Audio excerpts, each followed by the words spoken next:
we're going to have a second review, which will be done by myself for Clement Heng, all right, which is called The Odd Mandano of Malaysia. It's not easy to get the title. Okay, I will tell you why. Okay, this is his book, all right, I call it Dr. Clement, all right, this is the book, all right, and it can be found in many of the most local bookstores, including MPH and Popular. Now, this book has been accorded the Malaysian Book of Records, all right, for being the most number of books sold for charity by an individual. That is one milestone. Another one is this book is called Be the Most Productive Employee and Salesperson. All right, this is his second book, Brother Clement's second book, and I would say that this book, even though it's called Be the Most Productive Employee and Salesperson, but I would call it commandments, the 10 commandments of successful employee and a salesperson, if I may call it, all right, because it's really the 10 gems given in this book. Now, who is Dr. Clement Heng? He is having a BA, a FMLI from USA, AMII, CFP, RFP, IFP, Certified Professional Trainer, IPMA from UK. Now, all right, now he started, this book is actually the second book actually in the market, and actually this he has an exciting 30-year career as an employee in various multinational companies, all right, ranging from the largest local financial group to a Fortune 500 company. All right, wonderful.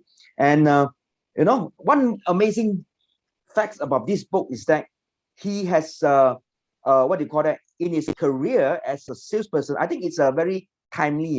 Dr. Andrew Kaur was reviewing Dr. Mega, both a medical doctor, and Clement Heng, in a way, is in sales and marketing. I'm also in sales and marketing most of my life, and he has this milestone in his life where it is wonderfully, it's not easy to achieve. But I would like to quote him from page 38 of his book. Motivation is what gets me started. Habit is what keeps me going. Wonderful quotation from himself.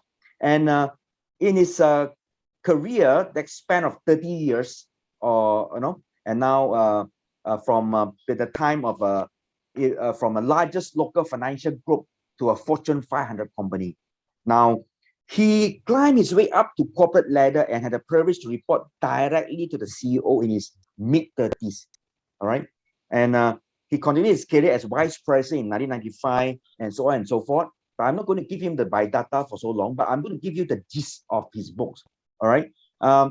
He has 10, I call it the 10 commandments, or he called him the 10, what do you call that, scrolls. All right. Now, the first scroll is very, very essential, like the book by Napoleon Hill. All right. By the book by Napoleon Hill, the successful habit. All right. He knew it down very clearly that our habit actually determine our destiny. All right. He knew it very clearly in scroll 1 that he say habit is the number 1 criteria. All right. And we have to begin our life with a new habit. That is the number one criteria for success. And he keep on going to scroll 2. All right. And that is action, taking action today. I call it action TNT. Action today, not tomorrow. Wonderful coverage by Brother Clement Heng. All right. And he has been doing it in a way that is very professionally done. And I would say that it is equipped to a world-class book writer. And, another quote from him is that great habits bring success. Bad habits bring failure. All right. And he has many quotes. One of the highlights of this book is that he has many quotations that is relevant to his chapters. All right. This is what I found in the book. And besides that, as according to Dr. PDE, Dr. PDE is a founding chairman of iAuthors Club, and he had this to say: Clement Heng's 10 commandments scrolls of employee and salesperson success is derived directly from his 30 years of experience as a successful employee and salesperson. Clement is Malaysia's very own Odd Mandano, renowned author of The Greatest Salesman in the World. So yeah, I read this book and I find that I cannot stop reading it. I mean, that is a testimony to the power or the enthusiasm that he produced when writing this book, and he passed on to the to the readers like me. Okay, and and then before I continue, I would like to ask Brother Clement himself about some of the question that is in my mind. Brother Clement, how long do you take to write this whole book? Right. Thank you, Pastor Joshua, for the good introduction. I'm very touched by it. Well, I still remember very vividly that the day that actually I wrote down the 10 chapters. The title of the 10th chapter was on 14th of August in Hainan Island, China. Wow. So I published it in November. So basically, it's about 14 months. Oh, 14 months to 14 write. months, huh? Yeah, 14 months. Wow, Yeah. that's impressive for a quality book like this. Okay, now, besides going, I forgot to ask, how much is the book? It's about 35 ringgit. 35 ringgit. And it can be found in, as I say, It's in popular, yes. Yeah. Popular store. Wonderful, wonderful. Now, how do you how do I put it now? How do you come to write about this book? What is the motivation that drive you to write this book? Right. Very good question. Actually, at the age of 13, when I was very young, somehow I have the tendency to read books. One of the first book that I bought actually was Think and Grow Rich. Oh yeah, at the age of Napoleon Hill at the age of 13. And another book that I bought at a very young age is Water is the Miracle Healer. Wow. And at that time, the books is selling at something like 20 ringgit, but if today money is probably about 100 plus, 40, 50 years ago. You know? So somehow I was attracted to the good book. So another good book that I was benefiting from is the greatest salesman in the world, beside the Think and Grow Rich. So that is the one book that I actually bought in all version, in Mandarin version, in English version, in Bahasa Indonesia version, and in combined version. This is the combined version. Wow, that's wonderful. Yeah, 3 combined together. So this is one book that I keep on reading and read and read and read again and again, and I find that it is very, very benefiting. Why do you think that I find that the greatest salesman in the world is the great book, or another one it says is the greatest miracle in the world? So I find that we have, I think in all the employees in this corporate world, we have one common problem that all of us are facing, whether we ourselves or employees or the salesperson. That is our productivity problem. Productivity problem means we go to work, actually we sign the contract, we are supposed to work for 8 or 9 hours. But actually, if you look at all the employees, doesn't work for 8 or 9 hours. They probably work about 5, 6 hours. The rest of the time, they do social media, read newspaper, chit-chat, complaining, criticizing, or doing work that is not relevant, kind of thing, and going for too long, extended hours of tea break, extended numbers of this lunch break. All those are actually the factors that affected the productivity of the employees. So actually, we have done a survey. The employee productivity are actually about at 50%. And this statement is not about me, put it, it's Brian Tracy, the world famous motivator that have done the survey of all the world, that they say that productivity of most of the employees are actually at 50%. Now, you can imagine that is the average. That could be lower than 50%. So myself being in charge of few hundred or few thousands of the agency force, obviously, productivity is one of the most concern subject area that I focus on. So if I can increase 10% of the productivity, that's a lot. That means a lot already, you know. So then I find that one of the book that benefited me to improve my productivity is The Greatest Salesman in the World. So when I retired, I find that I think this The Greatest Salesman in the World is a little bit outdated.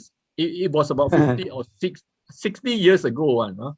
Right. So I find that there must be some modification, some upgrade in terms of the information. So I find that I should write one book that can equivalent to the greatest salesman in the world that I benefited from. Therefore, I started the journey to write this book, and I call it Be the Most Productive Employee and Salesperson. So basically, the objective of writing this book is to get the employee to be most productive at their career time. So I find that I'm still, in fact, when actually now I'm still reading my own book. You see, I underline all the books that are all underlined, every page almost underlined. So I'm still reading my own book. So I treat this book like the previously that I read, The Greatest Salesman in the World, and I'm still benefiting from the books I write myself. So I find that of all the habits that you want to be productive, you must have the do it now. That is chapter 2. Chapter 1, I talk about the importance of habit. All right. And the chapter 2, I'm talking about do it now, procrastination. Right.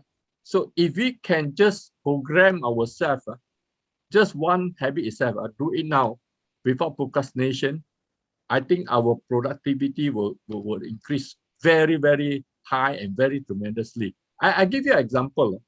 I was amazed that I have one colleague that who at the age of 31 already reporting to the CEO. I was amazed. I was observing him. What actually this guy make him to rise so fast in the corporate world.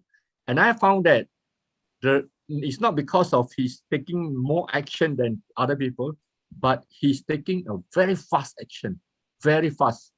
Right? So we are talking about no procrastination, but this guy, no procrastination, but still is having a very fast action. Right? For example, when we go to the meeting, we will write down what are the things that we need to do, after discussion with the colleague and the bosses, all these things. And then we go back and then we call our team for meeting and then delegate down the work and then get the things down and then report again the next meeting about what has been achieved after the meeting. But this guy is different. I find that why he rises so fast in the corporate world is because when you go to the meeting, he wrote everything in the phone and then he straight away forward to the team and ask them to get it done immediately. And before the meeting ends, the meeting normally is about half day, monthly meeting. And then he will report to the boss, boss, whatever I have promised just now is all get done. See how fast is the meeting. Sometimes the secretary get the minutes of the meeting prepared and distribute out the day before the meeting after 1 month. But this guy already get it done on the same day of the meeting. Wow. So that is his habit. And it's not that he wanted to be, but that's how he works. That's how his habit is. So I find that it's very, very important. The key thing of productivity at the workplace is one thing, conclusion, is about habits. So I concluded that I find the 10 most important habits that we must cultivate in the corporate world. And that's the things about my books, the 10 habits that we must cultivate in our culture, in our workplace. Yeah, wonderful, Brother Clement. Now, besides his academic excellence, he's not only a theoretical man, because he has recorded a non-break or uninterrupted growth in sales throughout his 30-year corporate journey.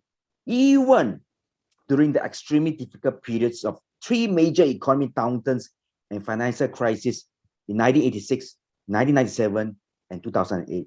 So it's really an incredible feat, all right, I believe, because even in downturn, is still a positive growth. So that is something to share about. And his job has actually brought him to over 33 countries and over 100 great cities in the world. That is another achievement. All right. Now, beside this, if you have any questions, the member of the floor, you can put your writing in the chat box. How do you market your book? Yeah. Okay. Dr. Clement, how do you market your book? Okay, there are two target market I marketed. One is through the charity, which is the one that I broke the Malaysian book record, which I never expect to get in. So I managed to sell 1,000 over books during the launching, and then the other avenue is I just put into this popular bookstore, popular bookstore. And it just sold about 1,000 over books as well. So I believe the Malaysian book or record title that printed it here helps, I suppose. Yes. So I didn't promote much, to be frank, after the launching, and I just put the logo there, my book there, Malaysian book or records. So I believe that logo actually helps to promote the book itself, Dr. Andrew. Yeah, there's called a book blurb. You know that the one is called a book blurb. If you have a very famous author, write one line for you lah. Right. You put that on your front page of your book, you will sell lah. Right. But Right. it's hard to get in. You get very famous to write a book blurb lah. So you use that as your marketing lah. Yeah, that's good. Yeah, good. So that's very great, very good, very good. Yeah. Your book obviously is not the same as Dr. This is my first. You all know him a little bit better.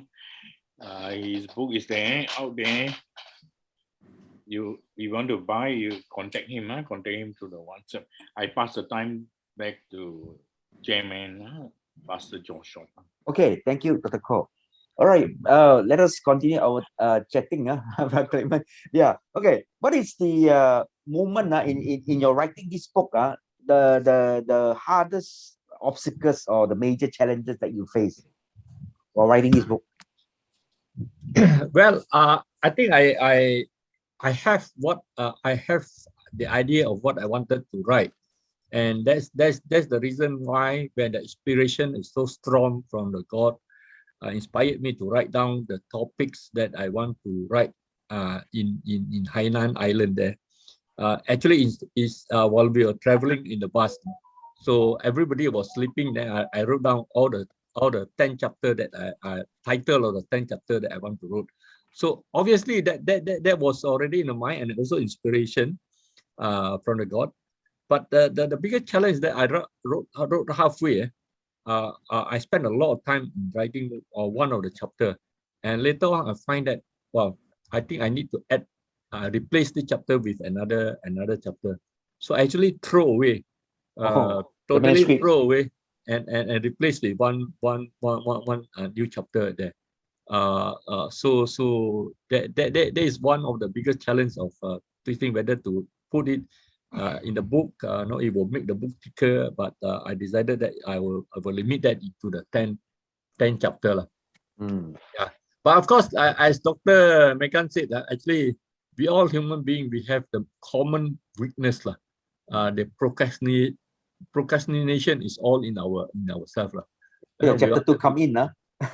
Yeah, we wanted to do, but we never do, So sort of I have to pick up the discipline, and until I write, I do it writing as my habit, as what I written in my book. So I have to practice what I wrote. Yeah, I see that your bookshelf has a lot of books. You read all those books? Yes, I actually I have not finished all the books in my library here, a few hundred books. But basically I have the habits of going to the bookstore, and somehow my heartbeat will beat faster. Just like I see a beautiful girlfriend, my heartbeat get beat faster the moment I go to the bookstore. So every time I go to the bookstore, I will continue to buy a few books. So I know that this book I'm going to read during the retirement period. I have not finished all the books, but many books. The one book that I read again is this one, Think and Grow Rich, and also the Greatest Salesman in the World by Op Madino. So that's the two books that I read, repeat and repeat again. But one of the book and seminar that benefited me the most is just behind me. This series there. The series is from this what is that? This guy. Let me take out the one.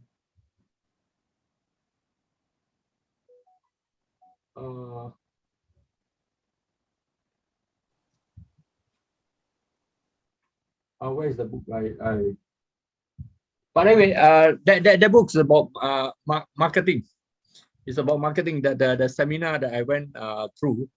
Kotler? Philip Kotler? No, Philip Kotler. What's the name? Slip of my mind. Okay, no problem. Slip of my mind. Sorry. All right. Yeah, this is the book. Yeah, J. Abraham. Oh, okay. J. Abraham is the one book that turned my life upside down. You asked me why did how did I manage to put the sales in positive even though in the crisis, 1997 crisis. This is the seminar or the books that I benefited from J. Abraham. I see. Very, very practical and very turn around the whole thing. Yeah. J. Abraham. Yeah. Wonderful. We have once again, Brother Clement, is 2 award-winning book. All right, both of them. I think both of them it was in the Malaysia Book of Records of the most number of books sold for charity by an by a individual. So fantastic. What do you call that? Pastor, achievement. Can I use this platform? I think Timothy has heard what I made a public commitment already. In the iAuthor clubs. I said this year I'm going to write another book. Yes. And I'm going to raise at least 100,000. Oh, that's good. For my next book, and if it hopefully it will this money all will go to the Orang Asli ministry lah. Wonderful. And I'm hopeful. I think very big lah. I'm thinking of 200,000. Okay, yeah. My experience is that if you want 100,000, you have to think of 200,000. Because last time I think of 100,000, I managed to get 50,000 only. So this time I want 100,000, I have to think of 200,000. Yeah, you can do it. I hope the 200,000 will coming. I pray for it that it will go to the Orang Asli ministry for Orang Asli community. Yeah. Very good. Very good example of a person who is thinking of the less fortunate, I would say. Now, again, before we wrap up, any questions from the floor? So I think I would like to take this opportunity to put this words according to what Brother Clement is aiming. Expect great things from God. Attempt great things for God. I'm sure He will do it. All right. So let us. That quote is from author. That quote is from, it's not from me. It's from other person. Yeah. From one of the. It's from William Carey. William Carey. Yeah. So okay. I think we have 3 minutes left for the whole program to wind up. Maybe we can have our president to have some words with us for us.